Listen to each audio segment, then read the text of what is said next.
Commencer avec le 29e S, la santé. 3 Jean 2, la Bible dit, bien-aimé, je souhaite que tu prospères à tous égards et que tu sois en bonne santé comme prospère l'état de ton âme. Prospérer à tous égards. Votre santé,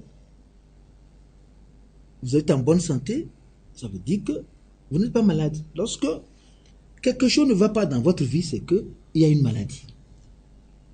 Vous faites des affaires et vous échouez, vous êtes malade. Vous êtes toujours rétrograde, vous êtes malade. Vous n'avez plus envie de Dieu, vous êtes malade. Vous n'avez plus envie de lire votre Bible, vous êtes malade. Et il faut se faire soigner. Et lorsqu'on vous soigne, vous allez trouver votre santé. C'est comme ça que Dieu fait les choses. Et beaucoup de personnes aujourd'hui sont dans la foi, mais des gens malades. Ils sont spirituellement malades, mais ils ne veulent pas l'avouer. Vous êtes chrétien, vous vivez, vous êtes pour Dieu, vous venez à l'église, mais vous continuez. Pas commettre certains péchés, c'est que vous êtes malade. Vous ne pouvez pas passer une semaine ou bien un mois sans commettre la fornication. Vous êtes malade. Vous êtes chrétien, vous masturbez, vous êtes malade. Vous ne continuez pas à mentir, vous êtes malade. Vous êtes en train de refuser de payer vos dîmes, vous êtes malade. Parce que la pauvreté va aggraver la situation et vous serez plus malade. Les démons vont vous attaquer et vous serez plus malade. Si vous êtes dans n'importe quelle situation et dans laquelle vous ne pouvez pas lever la tête et glorifier le Seigneur, c'est qu'une maladie vous a attaqué. Et les chrétiens ne comprennent pas au sujet des maladies spirituelles. Ils prennent tout souvent à la légère. Vous êtes là toujours en train de faire les cauchemars. Vous êtes malade. Ça veut dire que votre esprit n'a plus de couverture, n'a plus de protection. Vous êtes exposé. Votre âme est exposée. Vous dormez tout le temps, vous êtes toujours dans la paresse. Vous êtes malade. De quelle maladie souffrez-vous?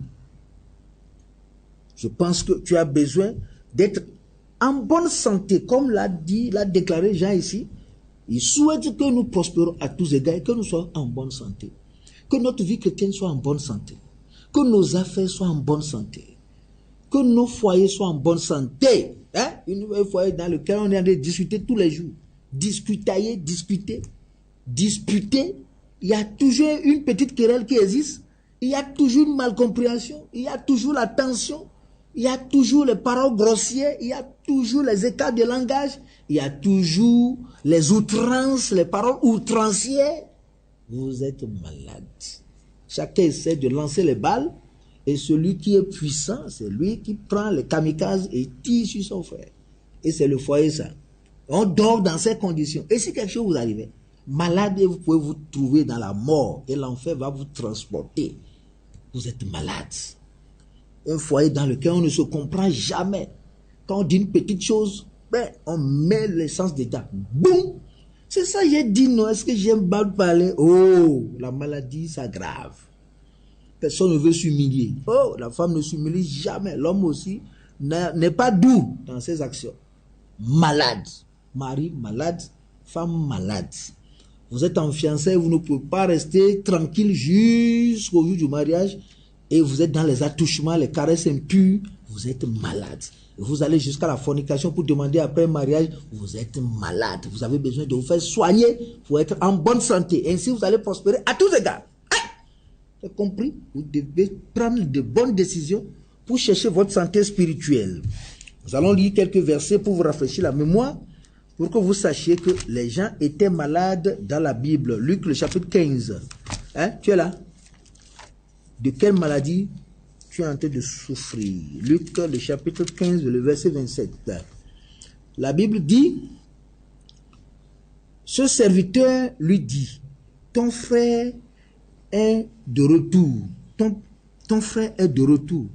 Et parce qu'il l'a retrouvé en bonne santé, ton père a tué le veau gras. Ça parle du fils prodigue. Il était sorti, il a demandé à son père, oh, donne-moi le bien qui devait me revenir après ta mort. Il est malade. Il n'est plus normal. Comment est-ce que du vivant de ton père, toi tu vas commencer à réclamer l'héritage? Tu es malade. Mais quand il est rentré en lui-même, il est guéri. On l'a trouvé en bonne santé. S'il te plaît, si toi aussi tu es là-bas, comme ce fils prodigue, il faut savoir que tu as besoin de la guérison. Tu as compris? Proverbe 3, verset 8. Vous devez comprendre ces choses. Si vous êtes malade, beaucoup n'acceptent pas, n'admettent pas qu'ils sont malades. Lisez dans Proverbe 3, bon, on va partir un peu plus haut. Il dit, verset 7, ne sois point sage à tes propres yeux. Crains l'Éternel et détourne-toi du mal. Ce sera la santé pour tes muscles et un rafraîchissement pour tes os. Ouais. Lorsque tu crains l'Éternel, tu es en bonne santé. Lorsque tu ne le crains pas, tu es malade. Lorsque tu ne peux pas te détourner du mal, tu es malade. Mais lorsque tu te détournes du mal, tu es en bonne santé. Chapitre 4, verset 22 dit, verset 20 dit, mon fils, sois attentif à mes paroles, prête l'oreille à mes discours, qu'ils ne s'éloignent pas de tes yeux, garde-les dans le fond de ton cœur, car c'est la vie pour ceux qui les trouvent et la santé pour tout leur corps. Ouais, non? Ouais. Si vous ne pouvez pas être attentif aux paroles de Dieu, vous êtes malade. Si vous ne pouvez plus prêter l'oreille à ces discours, vous êtes malade. Si vous les éloignez, vous éloignez ces commandements de vos yeux, vous êtes malade. Si vous ne pouvez pas garder la parole de Dieu au fond de votre cœur, vous êtes malade parce qu'il y a une infection là-bas. Mais lorsque vous êtes dans ces bonnes dispositions, ça veut dire que vous êtes en bonne santé. Et ce qu'on désire pour nous, c'est que nous soyons tous en bonne santé. Les chrétiens ne sont plus en bonne santé. Leur vie de prière est infectée, est malade. Leur amour pour le Seigneur est malade. Leur consécration est malade. Leur don pour le Seigneur est malade. Leur sacrifice pour Dieu est malade. Leur communion avec Dieu est malade. Leur relation avec le dirigeant est malade. Tout ce qu'ils font est malade. Malade. Chrétiens malades. On a des chrétiens malades. Et les chrétiens gravement malades. Les chrétiens spirituellement malades. Es-tu malade? Tu as besoin de la guérison. Ici, nous souhaitons que tu prospères à tous égards et que tu sois en bonne santé. Il faut chercher la guérison. Il faut demander à Dieu de te guérir. Il faut reconnaître le mal, l'exposer à la lumière de Dieu pour demander à Dieu de te guérir. Jérémie 33, le verset 6 dit, « Voici, je lui donnerai la guérison et la santé. Je les guérirai et je leur ouvrirai une source abondante de paix et de fidélité. » Qui on va guérir? Hein? On va guérir quoi? Ceux qui étaient malades. Ceux qui se sont élevés contre le Seigneur. Dieu va les guérir. Donc toi aussi, si tu invoques le Seigneur, le verset 3 dit, « Invoque-moi et je te répondrai. Je t'annoncerai de grandes choses, des choses cachées que tu ne connais pas. Car ainsi parle l'Éternel, le Dieu d'Israël, sur les maisons de cette ville, sur les maisons des rois de Juda, qui seront abattus par les terrasses et par l'épée, quand on s'avancera pour combattre les Chaldéens, et qu'elles seront remplies des cadavres des hommes, que je frapperai dans ma colère et dans ma fureur, à cause de la méchanceté desquels je cacherai ma face à cette ville. Voici, je lui donnerai la guérison. Vous voyez? Prie Dieu pour qu'il te donne la guérison. Tu as besoin de la guérison pour avoir une bonne santé. Et pour supplier le Seigneur pour dire, ma vie de prière ne marche pas. Seigneur, je veux revenir à toi. Sauve-moi. Je suis un cadavre, je pue. Je n'arrive pas à vivre la vie chrétienne. Je n'ai plus l'amour pour la parole de Dieu. Tu vas crier le Seigneur. Donne-moi la santé. Je veux revenir. Je veux manger le pain. Vous savez, beaucoup de personnes ne peuvent plus lire la parole de Dieu parce que celui qui est malade ne peut plus manger. Parce que lorsque nous lisons la parole de Dieu, quand nous mangeons, donc, ils ne peuvent plus manger parce qu'ils sont malades. Ils ne peuvent plus manger parce qu'ils sont malades. Donc, ils n'ont plus faim de la parole, ils n'ont plus soif de la parole, ils ne peuvent plus boire parce qu'ils sont malades. Ils ont soif, mais ils ne peuvent plus boire. Es-tu malade? Prie Dieu, invoque-moi. Il dit invoque-moi. Il faut dire Seigneur, voilà ma condition. Passer une journée sans lire la Bible. Passer une journée sans prier au moins 1 heure de temps. Aller à l'église devient un fardeau. Quand on vient, même on dort. Il suffit seulement que la personne finisse de danser, c'est fini. Le reste, c'est le sommeil. Beaucoup ont perdu leur poste aujourd'hui parce qu'ils n'ont pas reconnu très tôt leur maladie. Et ils sont en train de dire que non, tout le monde doit les comprendre. Gravement malades, ils ont envie de se faire soigner pour être guéris. Et on leur a suppris en train quitter par leur maladie le service. Et ainsi, ils ont perdu leur poste, ils ont perdu leur travail. Es-tu malade? Il faut chercher la guérison. Dis, Seigneur, guéris-moi pour que je sois en bonne santé. La santé, hein? Notre santé spirituelle, notre santé financière, notre santé, hein? Émotionnelle, notre santé, hein? Dans tous les domaines.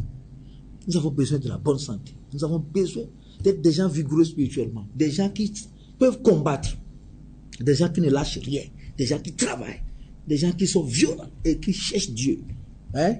Sois en bonne santé. Tu as besoin de la bonne santé. Hein? Ta vie chrétienne doit marcher.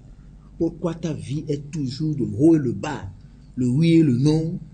Il y a toujours un petit mensonge qui est caché quelque part. Il y a toujours une fausseté qu'on entretient quelque part. Il y a toujours un compromis dans lequel on est quelque part. Si tu es malade, le oui doit être oui, le non doit être non. On ne doit pas mélanger les choses. Il n'y a pas de cocktail dans la vie chrétienne. On ne fait pas le à peu près. Vous êtes pour Dieu ou bien vous êtes pour le diable. Vous êtes pour la lumière ou bien vous êtes pour les ténèbres. Lorsque vous voulez faire juste le mélange, essayer de pouvoir jumeler et la lumière, les ténèbres, vous êtes malade. Vous êtes malade. Les deux ne marchent pas ensemble. Vous serez uniquement dans un côté. Même si vous faites semblant d'être chrétien et qu'en vous, il y a quelque chose que vous reprochez, c'est que vous vivez dans les ténèbres. Aujourd'hui, les gens ne peuvent pas faire la part des choses. Ils se disent être enfants de Dieu parce qu'on les voit tous les jours à l'église. Ils disent qu'ils sont vivants alors qu'ils sont malades. D'autres sont gravement malades, d'autres sont même hospitalisés, d'autres ont besoin de l'opération chirurgicale et d'autres ont besoin d'une intervention radicale et rapide. Il faut, aujourd'hui, leur maladie s'est aggravée avec la présence des démons, avec la présence des esprits méchants.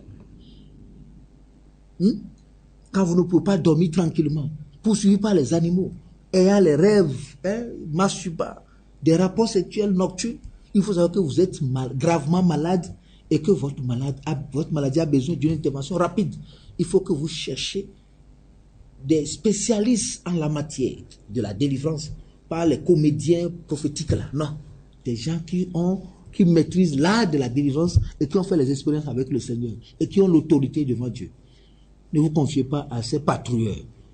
Que Dieu te bénisse. Tu as besoin de la guérison. Tu as besoin d'être en bonne santé. On est chrétien, on est en sécurité. D'autres, leur foi est malade. Ils doutent de tout. Lorsque le doute gagne votre vie, vous êtes malade. Votre foi est malade. D'autres, ils ne croient plus. Ils sont crédules. Ils sont malades. Il y en a vraiment paresseux. Un peu de repos. Ils veulent se reposer. Malade. Malade. On est malade lorsqu'on ne peut plus se concentrer sur ce qui est nécessaire. Celui qui court derrière les choses secondaires est malade. Il ne peut plus réfléchir pour lui-même. Le sujet est trop grand. Notre monde est rempli de malades. Trop de malades. De la tête jusqu'aux pieds. Personne n'est épargné. Ceux qui sont dans la foi sont en premier rang. Ceux qui ne sont pas dedans, d'abord ceux qui ne sont pas dans la foi, eux ils sont morts. Ils ne sont même pas malades. Parce que la Bible dit que vous êtes morts par vos offenses. Donc eux ils ne sont pas malades, eux ils sont morts. Ouais, le salaire du péché c'est la mort. Eux ils sont morts. Ils sont morts par leurs offenses et ils sont morts. Maintenant, nous qui disons que nous avons la résurrection, on nous a ressuscité. Maintenant, nous tombons encore malades. On nous a ressuscité et nous tombons encore malades. Qu'est-ce qui va nous arriver encore? Nous allons mourir encore 2 fois. Que Dieu nous aide. Sors de ta tombe et que Dieu te délivre et t'éclaire afin que tu vives, que tu sois en bonne santé, que tu prospères partout et à tous égards. Que Dieu te bénisse. Amen. Ça, c'est une première partie. Nous allons voir secourir. Est-ce que tu as besoin d'être secouru? Hébreux 3, verset 18 dit, car ayant été tenté lui-même dans ce qu'il a souffert, il peut secourir ceux qui sont tentés.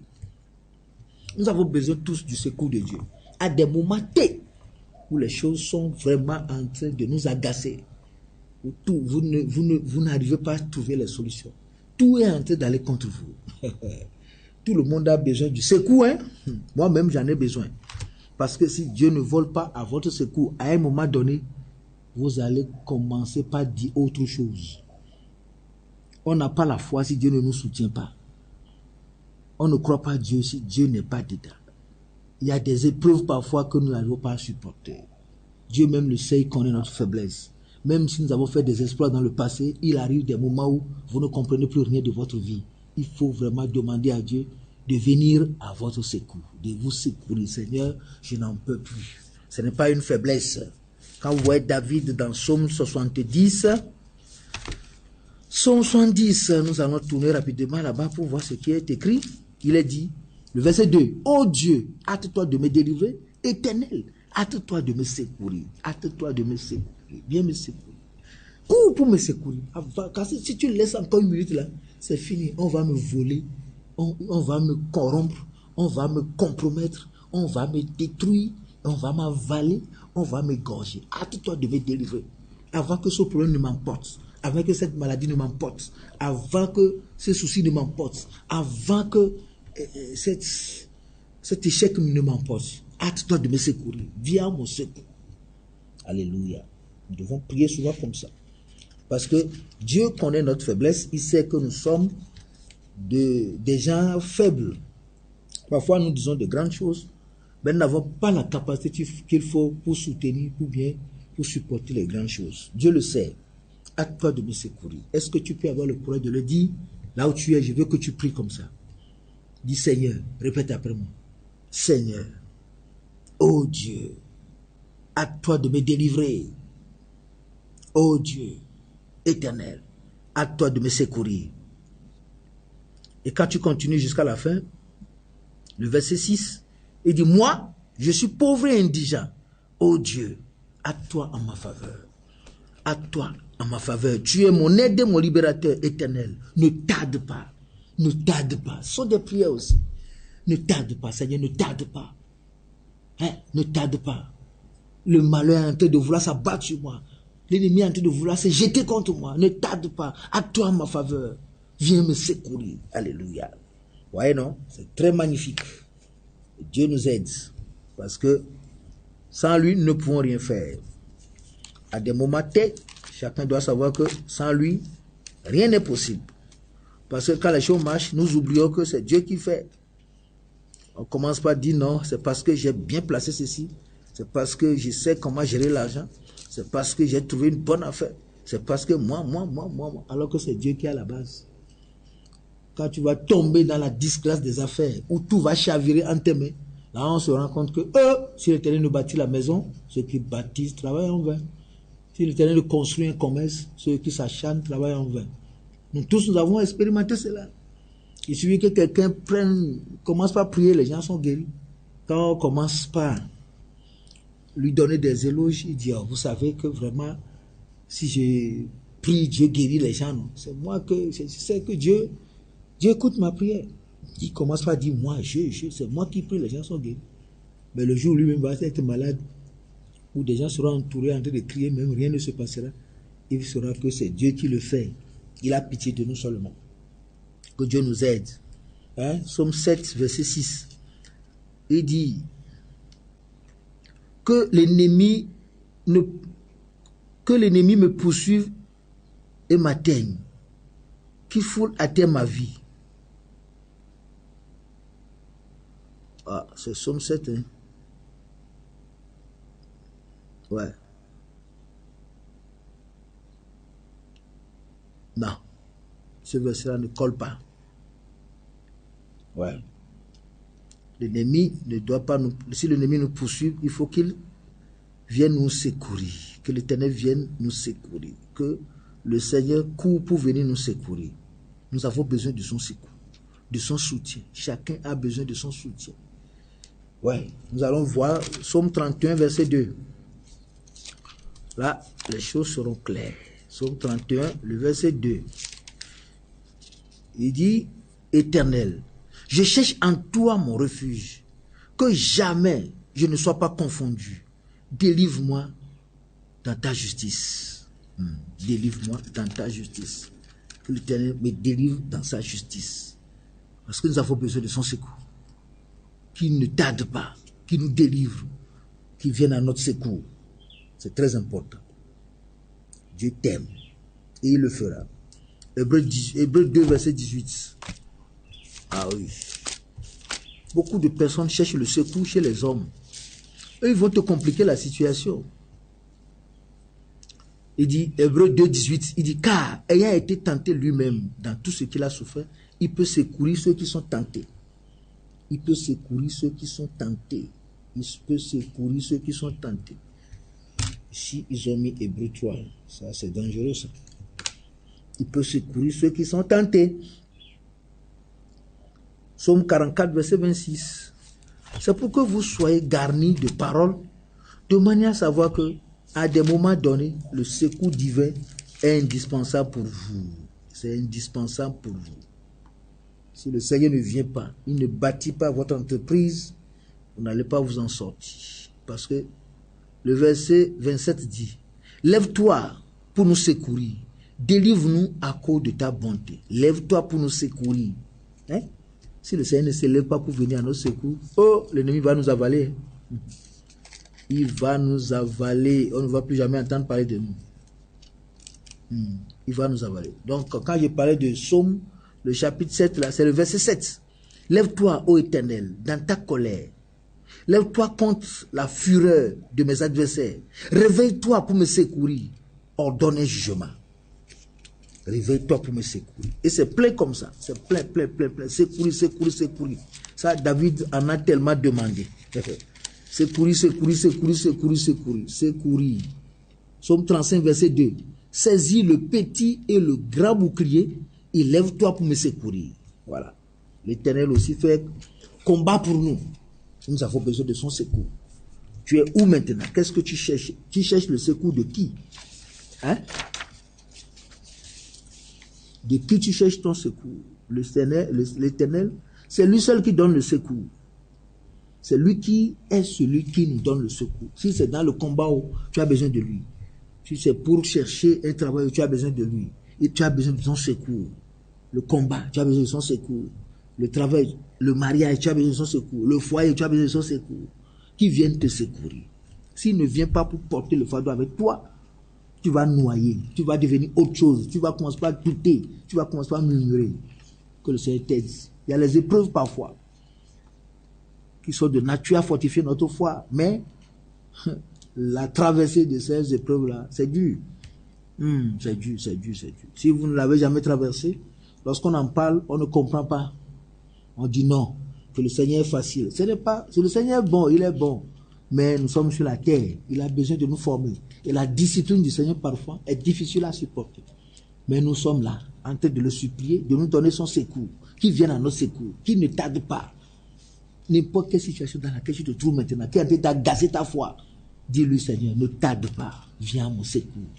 Viens à mon secours, j'ai besoin de ton secours, j'ai besoin de ton soutien, j'ai besoin de toi, à toi de me délivrer, à toi ma faveur. Voilà, ce sont des prières que nous pouvons faire à des moments où nous ne pouvons plus rien faire. Parfois, vous n'avez plus de paroles pour prier.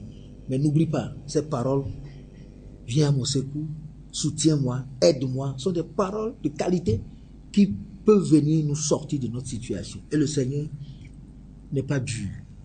Il écoute la prière. Que Dieu te bénisse. Prie avec moi. Je ne sais pas la situation dans laquelle tu te trouves, coincé quelque part, tu n'as même plus de mots, mais des mauvaises pensées sont en train de traverser ta tête. Je te dis une chose, répète après moi et dis Seigneur éternel, viens à mon secours, à toi pour me délivrer. Je suis à bout de moi-même. Viens me délivrer de ma situation. Le Seigneur le fera pour toi. Je prie pour que le Seigneur vienne à ton secours, pour te sortir de cette situation, qu'il court pour venir te délivrer.